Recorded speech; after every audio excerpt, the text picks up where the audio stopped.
Welcome back to the Special Education Insights podcast. Today we have Raymond Appleberry. He is a special education leader and social and emotional development coordinator in Grand Prairie Independent School District in the state of Texas, which is absolutely fantastic. He has over 2 decades of experience, and his work focuses on supporting both students and staff through behavior systems, through also coaching, and through district-wide collaboration, which we absolutely love because that is such a full, complete picture of support from training educators and addressing behavioral challenges to work alongside teams to improve student placement and outcomes. His role sits at the center of some of the most complex and important work happening in today's school. So Raymond, thank you so much for being here and welcome to the Special Education Insights podcast. Thank you. I'm so happy to be here and share with you all today. Awesome. So tell us a little bit about how you got into helping build systems that support both students and teachers. How did you get into this work?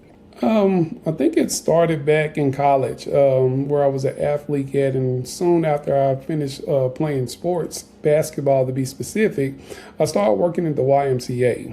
And working at the YMCA, you learn that there's a lot of kids there with a lot of needs, but they want to have a lot of fun and doing a lot of things as well. So shortly after getting my first job at the YMCA, at that same school, I went to the principal and asked them did they have anything available. And they said, we actually have this ISS job available, right? And so at that particular time, where I was located in Mississippi, the ISS trailer was in the back of the school. Also, we had special education in that particular trailer as well. And we had all multifacets of kids. And at that particular time, I didn't know if I still wanted to kind of work with them, but I thought it was an interesting dynamic. And so being able to help some of those students is what got me into the profession. Wow, that is so cool. I love that you started so many years ago. I think that's absolutely fantastic. And I think that's really interesting that it was in the back of the school, because I know when I was going to school at one point, it was definitely in the back of the school also and kind of like off to the side. How has your perspective shifted over the years? I know 2 decades is an absolutely amazing career. How has your perspective shifted very specifically when it comes to behavior and supporting the students, and how has it evolved? I think the way it shifted is that upon me leaving Mississippi and then coming to Grand Prairie, Texas, I started working with troubled youth, specifically students on parole and things of that nature, and was able to connect with them in a very meaningful way. Was able to help some of them get jobs and things of that nature, and kind of see them and their family progress. As I was again working for a school district, which was Grand Prairie Independent School District at the time, as a paraprofessional, I understood that the teacher in this behavior class was going to leave, and I was a paraprofessional there. And I just went to the principal and asked her, what did I need to do to be the teacher in that class next year? She said, well, do you have your degree and are you in a program? I said, yes. She said, well, you got the job. Right. And so therefore, I took pride into her trusting me with those particular students. And I also had an offer to possibly go back and coach, but I fell in love with those kids at that particular campus. And I'm still in touch with some of those kids today. But my mindset evolved when going into that particular classroom. We were starting some new things and some new value systems. And one of the things we started using was a value system called Circle of Courage. And so Circle of Courage is a philosophy where these values, 4 values there, which is going to be belonging, mastery, independence, and generosity. And that's something that has shaped my career and actually put it on a different trajectory, because knowing that all students need belonging, all students want to be able to master something, they want to be independent at something, and then all of us want to be able to be generous and give back to our communities, not only our classrooms. I think that's what shaped me and continued me to work in this work for so long, and over 20 years in it now has helped me continue the process of evolving because I have this value base that I really truly believe in. That value base is incredible. I love that you called it the Circle of Courage, and clearly you still use it today, which is absolutely yeah. Yeah. And developed by some of my mentors that I got a chance to actually meet a couple of years. Dr. Steve Van Brockren, Martin Brokenleg, people of that nature that we work with for the last 20 years and using their research and information and things of that nature. Got to sit down and meet with them and talk with them and actually experience presenting at the conference with them as well. And knowing that our work is aligned with that, it's like we're keeping that legacy alive, if that makes sense. Wow, that is incredible. Absolutely keeping the legacy alive, because even think about this, think about the ripple effect that that you've shared with each student and how that's gone on and how that's impacted them. Wow, that is absolutely extraordinary. What do you feel like is, especially with the students that you were with, and you mentioned that they were going through some very difficult times, what do you think people most often misunderstand about these students, especially when they're presenting with so many behaviors? I think probably one of the biggest things, and I say this to everybody that I work with and even people that I train, is that I don't know if people understand that we get the opportunity to work with the best kids. And I really truly believe they're the best kids because a lot of the kids that we work with, they're natural born leaders, right? They think outside the box, right? They don't do things that kind of follow the crowd or, different trends and things of that nature. And it's very hard in this day and time to get people to kind of think outside the box and doing those things, right? I often say that some of these students are probably going to be the kids that cure cancer, some of these things, because they think a lot differently than most people. So when you're working with these students, I always say that there's only two choices that could possibly happen. Like they can do what you're asking them to do, or they cannot. Well, most of the time they're already not doing it, so they only have one choice at that time. And my job is to work with them as long as they'll let me and allow me to get to that correct choice. Right now, that correct choice is not necessarily my choice. Right. It's something that's going to be beneficial for them. So my job is to work with them. I have all the time in the world to be able to sit with you and process your feelings and things of that nature. And I truly believe that if I can reach your heart, then I most definitely can reach your mind. I love that. That is absolutely incredible.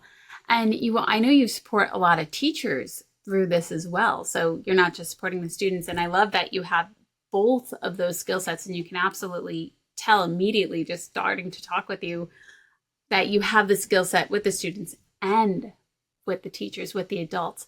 What are they experiencing, especially new teachers that might be coming in and this is their first experience with kids that are really having different behaviors? I think teachers are experiencing a lot of different things. When we look at it from a new teacher perspective, they're very excited about coming in and working with students, right? They may have had a student or a kid or a family member that presented some of these challenges, and they want to continue the work. They also may have seen a kid and been able to connect with them at church or things of that nature, right? So they're very excited when they first come in, and then the first day happens, right? And then, reality kind of sets in. And so one of the things is I'm able to do is not just talk about theory, but actually practice. And one of the models that we always try to use is, I do, we do, you do. So for instance, if there's something happening with a student, I'm not going to just send an email or things of that nature. I'm going to come and see, right? And then I'm going to actually look at observations before recommendations. So I'm going to observe in the classroom with them, right? We're going to see what's going on. And then before we make any recommendations, we're probably in there 2 to 3 times to kind of see exactly what's going on.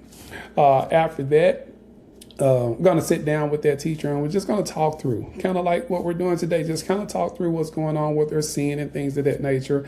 And once we do that, then we just start asking some questions. What would it feel like if this classroom was under control, right?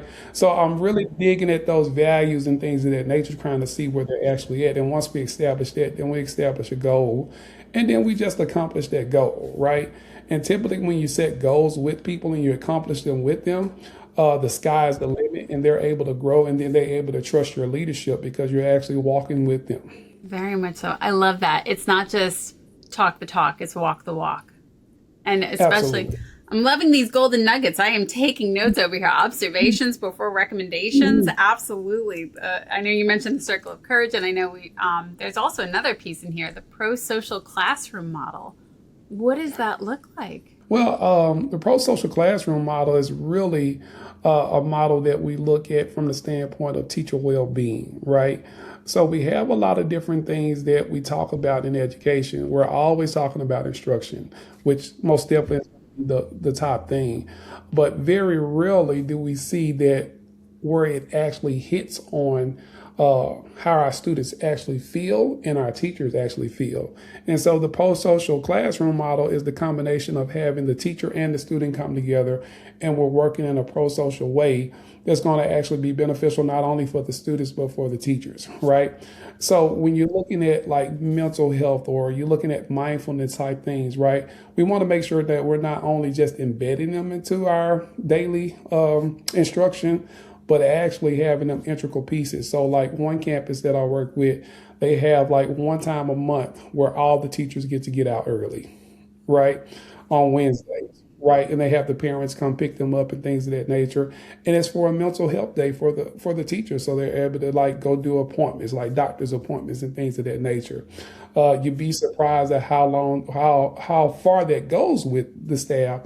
They really appreciate that, right?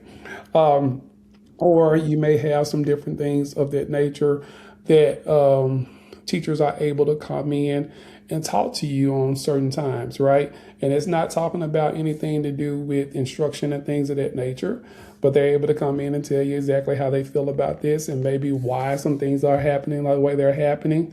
So it just gives this different environment, a safe environment, I want to say that, right? Not only safe from a physical standpoint, but emotionally as well. I think that's one of the biggest things in education in any profession right now is that the well-being of the people that we work with goes under the rug sometimes, if that makes sense. It's like do the job, right? And especially in special education right now, they have 100 tasks they have to do, right? They have paperwork that they have to do. They have to do IEP development. They have to actually teach the class that the gen ed teachers is teaching. They have to be at the special education meetings and be the spokesperson for that particular kid. They have to talk to the parents. Now think about if I multiply that times 15 kids in this class, right? Or if I have a caseload of 20, 25 kids. And I got to put in documentation of when I was with you every second of the day, right?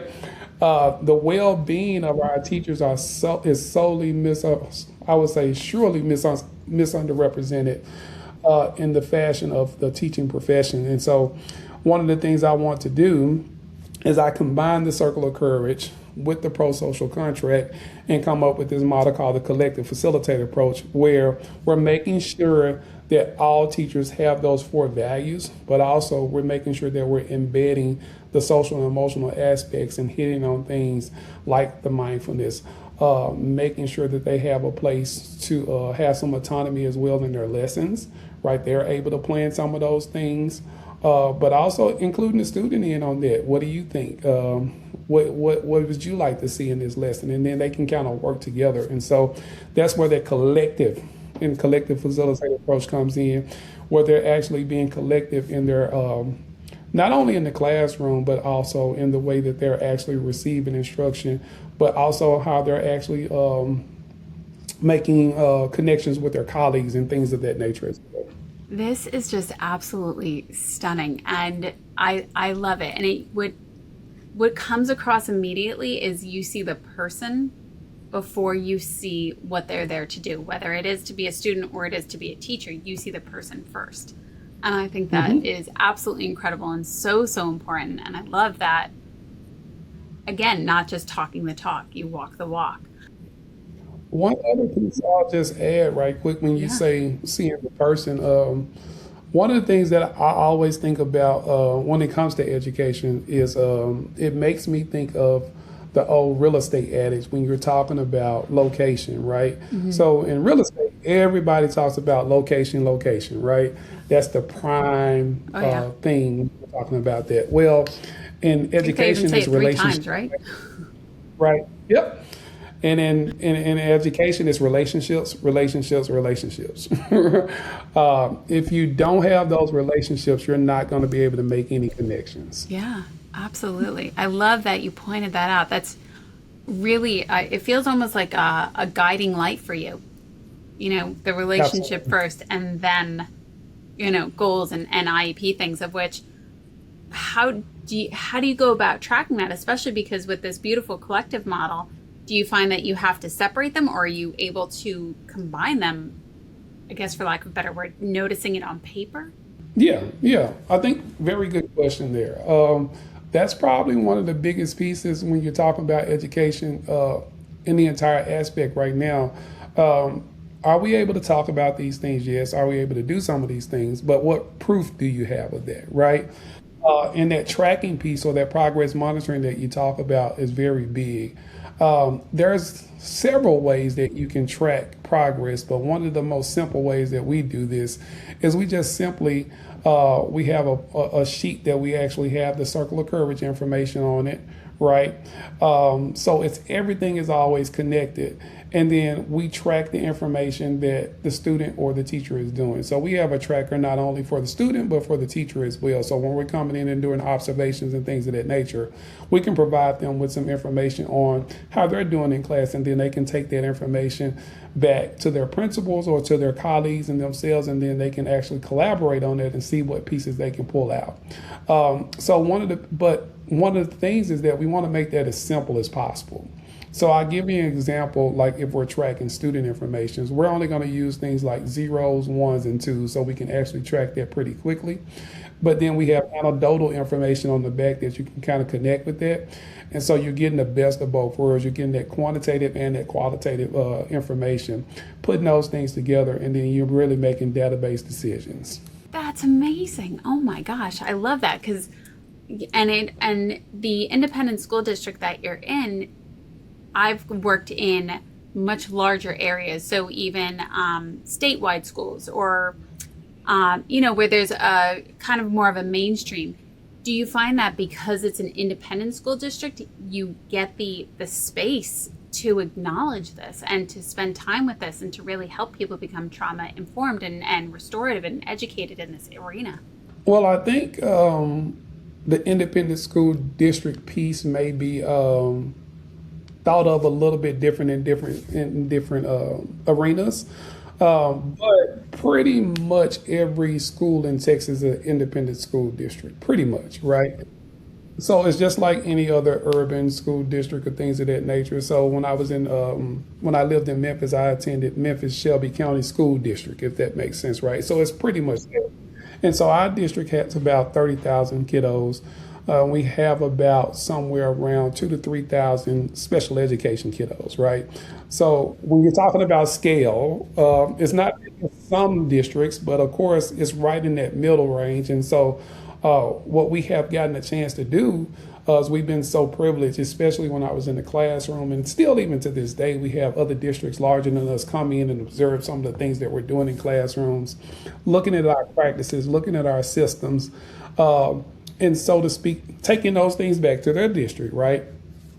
And being successful with those or gathering those ideas. So we're thought partners in this space as well.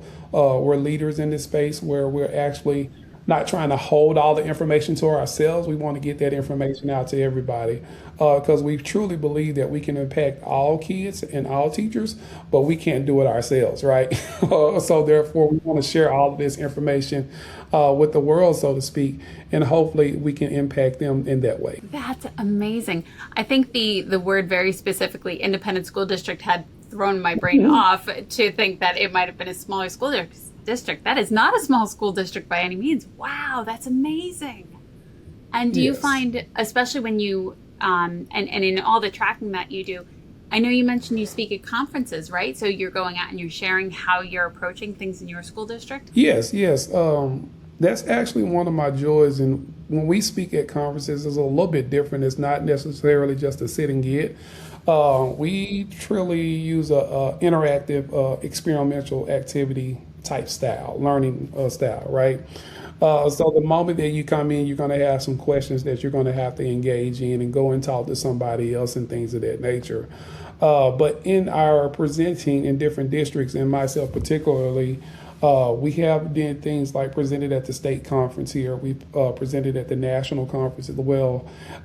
And one of the things that we talk about is one of these programs that we have, which is our 180 RC program, and that RC stands for Reclaiming Center, right? And so what we have essentially done is, I say the kids that have had the most difficult time within our district, which is like your top 1%, we've taken them and we've actually got into a different setting that's way smaller than a typical self-contained classroom setting. And we work with them on those values that we talked about with the circle of courage. But also we're working with them very specifically on the reasons why they're not able to be on their home campus. Now, what we've been able to share with other districts in the state, at state conference and national conference, is that at this particular point in time, we've had about 40 students come to that program, right? And out of those 40 students, the ones that have stayed with us, that have not been transit, we have our 85 to 90% success rate of getting them back to their campuses or either graduating from our program. So we work with the other high school that does things like continuing learning and things of that nature, where we kind of bridge that gap by getting the curriculum, bringing it to this campus, and working with our students. We may have to flex their days in different ways because all students don't learn the same. All of them don't need the same schedule. They also may need to work due to family conditions and things of that nature. And so we just flex their days and we work with them. And when they see the end, that light at the end of the tunnel, they're able to see, oh, I can graduate or I can get myself back on track. They're able to make some progress in their lives. I'll just give you a quick story. I remember walking down the hall and talking to one of the students I had previous worked with, and she had her cousin with her. And when she saw her cousin saw me, she was like, "Who is that?" I was like, well, that's Mr. Appleberry. He works with kids like you." And she said, "Oh, no, I'm never going to work with that man." And so came back and got a chance to talk to her and eventually got her into our program. And she actually at first was not doing well, but we kept loving on her, teaching her the values and things of that nature.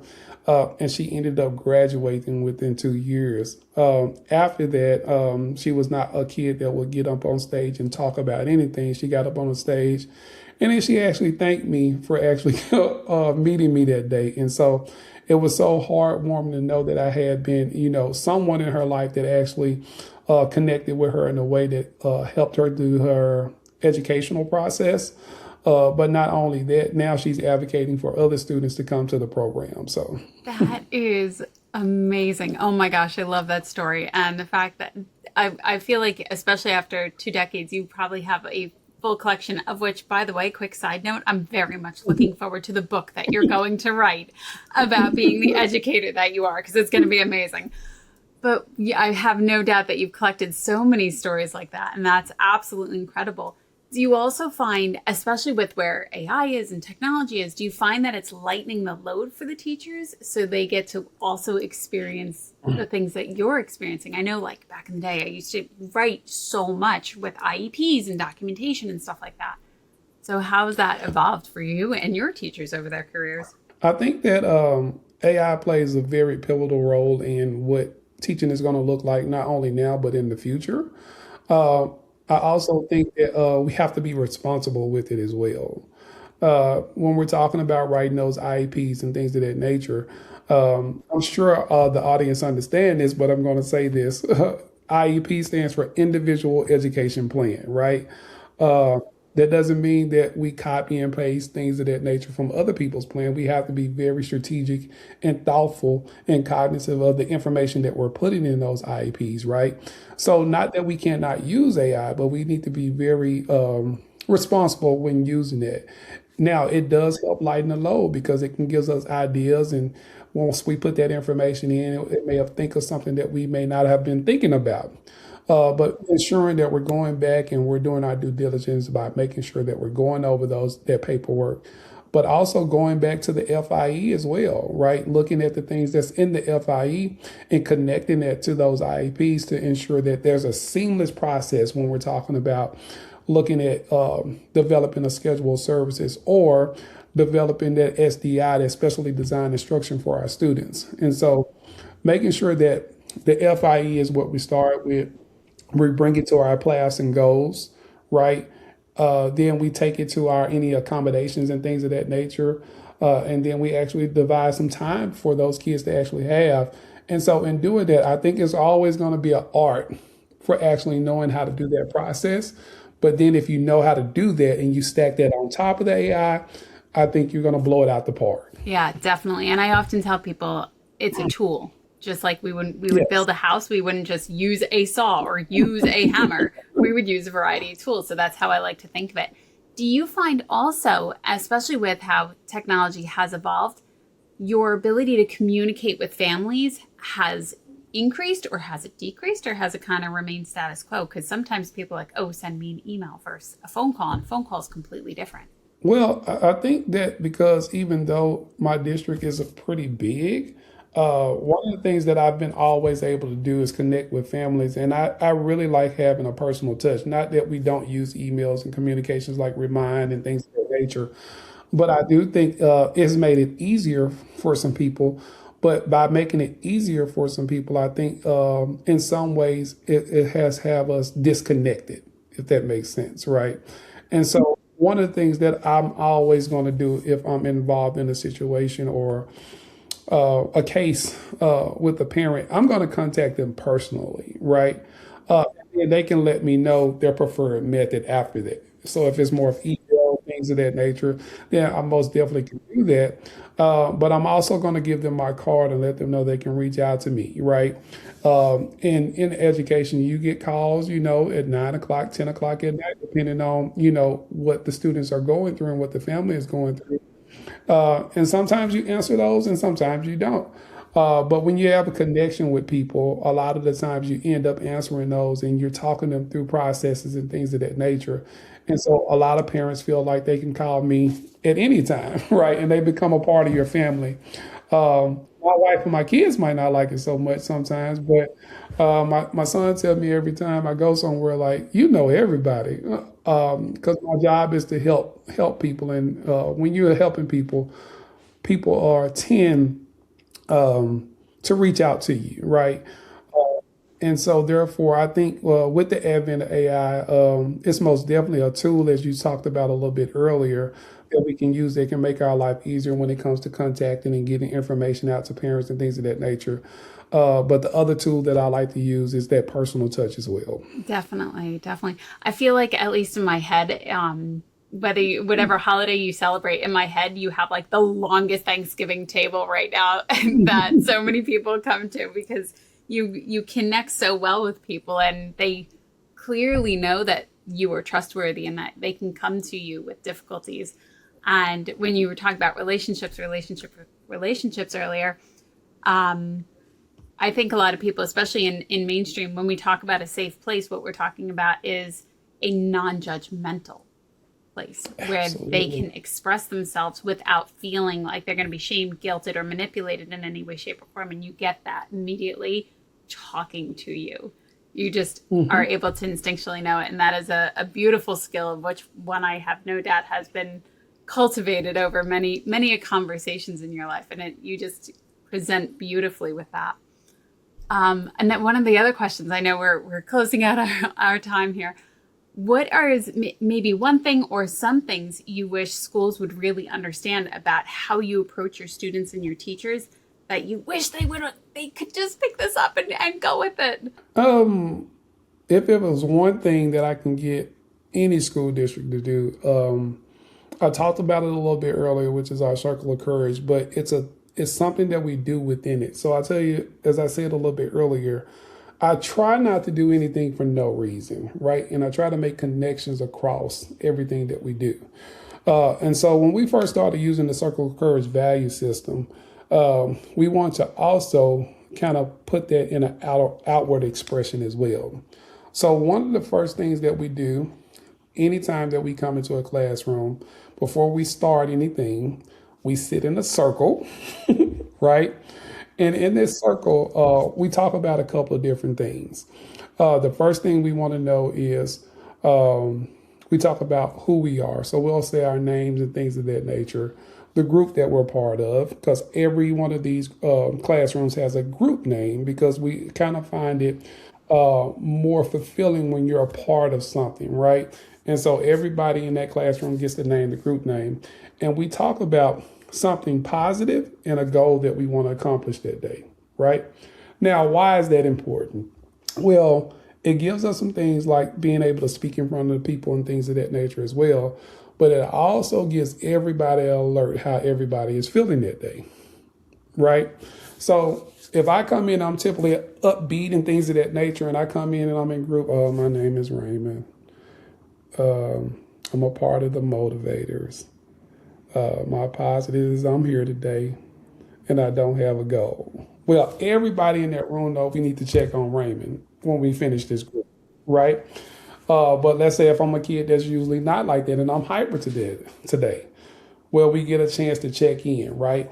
And it has been so beneficial and impactful because the teachers get a gauge on everybody, even themselves, right? Because the students, they'll say, hey, Miss Jones, you're not your usual self today. Like, what's going on there, right? So it's a check-in for everybody, right? Now, we also use this circle for any time we have an issue in the classroom as well, right? If we have a big issue, we come and we do restorative sessions right there in that circle, right? Let's say we have something to celebrate, we get in the circle. Like every time we do that. So the circle is reflected in everything that we do, right? And here's the big key about that. And I'll leave you with this. We never have to address issues or problem behavior with anybody in there. We can just ask very simple questions because everybody is pretty much on a level in the circle of courage because we use it as a level system as well. Once you exhibit once you exhibit certain characteristics and behaviors, you graduate to different levels. So let's say, for instance, I'm on a mastery level. Belonging is our first level. Mastery is our second. Independence is our third. And generosity is our fourth. Even though we don't use them as ranking, we kind of use them like that as we progress, right? So if I'm ever having an issue, I can come ask you, are you practicing the characteristics of mastery right now? And give you a chance to think about it, right? And so if we're constantly forcing kids to make choices right now, when they become adults, they're going to have that skill, right? So if I'm working with a kid that's in first grade and I've been working with him for 5 years with this, where is that kid going to be at, right? If I'm working with a kid in ninth grade, where they're going to be at in 12th grade, they get a chance to actually work on skills that they would not get to work in a gen ed setting, right? Because everything cannot stop for that so us to have these type of conversations. And that's what I really love about the classrooms, the self-contained classrooms that I get a chance to work in. But I think this can happen in gen ed classrooms from the perspective that a circle could happen in the morning. It doesn't have to be all 25 kids, but maybe 4 kids get to share this day.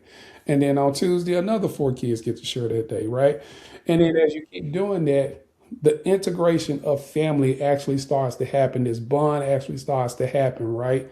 And so if I can get people to circle up is what we call it, these big circles. And the reason why we call them big circles is, of course, they're not big, but I think you talked about this in the beginning. It's the ripple effect that happens, right? I'll leave you with this one story. We had an educator that was working with a kid, and every day this kid would come in, he would physically assault staff. Every day, every day, every day. And they were thinking of different ways in which they can actually reduce this behavior happening. And to make a long story short, the educator ended up asking the kid, hey, what's going on? He said, this is how we show each other love at home. So I want the audience to think about that for a second. Like, this is how we show each other love at home. What the educator did, he didn't judge the kid or anything like that. He said, would you like to know some other ways other kids have been successful using some pro-social skills. And he started teaching him the values of the circle of courage. And he started circling up with him like he really started understanding. And that kid was able to go back and teach his family how to do this. And that's that ripple effect that we're talking about. That's that ripple effect that we want. That's where these small circles become big circles. And the big circles is the thing that I would like to have in every school in the world. That is extraordinary. And I love that you pointed out that he said that this is how we show love at home. And rather than judging or saying, don't do that, would you like to learn something else? Oh my gosh. That is an amazing story. Absolutely fantastic. Raymond, thank you so much for your very valuable time spending it here with us, talking, sharing all that you did. Oh my goodness. Thank you, thank you, thank you. It has been a total pleasure spending time with you. Absolutely. Thank you all as well. It's been an honor and a pleasure, and I hope that everybody has a great day. Absolutely. Same to you. Thank you to everyone. And until next time, stay well.